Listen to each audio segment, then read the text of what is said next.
चार दोस्त 12वीं पास करने के बाद एक होटल में छोटी सी पार्टी कर रहे होते हैं और बातों ही बातों में चारों डिसाइड करते हैं कि आज से 40 साल के बाद आज ही के दिन 1 जनवरी को हम फिर से यहीं मिलकर पार्टी करेंगे।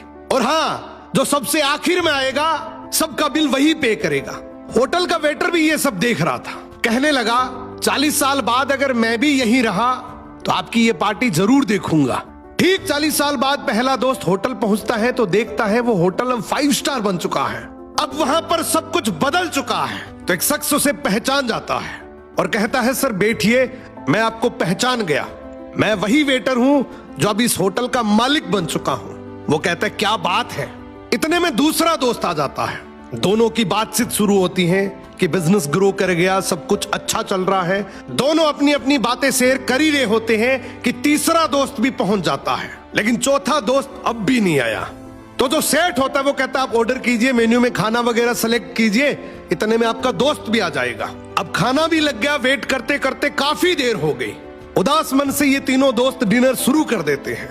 तीनों ने डिनर कर भी लिया, लेकिन चौथा दोस्त अब भी नहीं आया। अब जब बिल देने की बारी आती है तो कहते हैं कि विकास तो शायद बहुत बड़ा आदमी बन गया, हम सबको इग्नोर कर रहा है, चलो हम ही बिल पे कर देते हैं। जैसे ही बिल पे करने के लिए काउंटर पे पहुंचे तो काउंटर का मैनेजर बोला आपका बिल तो ऑलरेडी पे हो चुका है। अब तीनों अपने चौथे दोस्त के ना आने की शिकायत करते करते होटल से बाहर निकले ही थे कि तभी एक सरकारी गाड़ी वहां आकर रुकती है।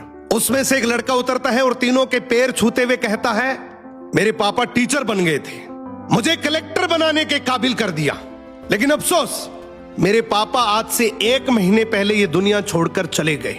उन्होंने आखिरी वक्त में आपके इस वादे के बारे में मुझे बताया था और कहा था कि जब तीनों पार्टी खत्म कर ले तो उसके बाद तू वहां जाना और पेमेंट वगैरह कर देना। लड़का हाथ जोड़कर बोला मेरे पापा अब इस दुनिया में नहीं रहे, उनका वादा पूरा करने के लिए मैं आया हूं। अब ये तीनों नम आंखों से रियलाइज करते हैं कि हम 40 साल बाद ही क्यों मिले, 40 दिन बाद क्यों नहीं मिले। स्वप्नों से हमेशा मिलते रहिए, इससे पहले कि कोई आपका अपना ये दुनिया छोड़कर चला जाए।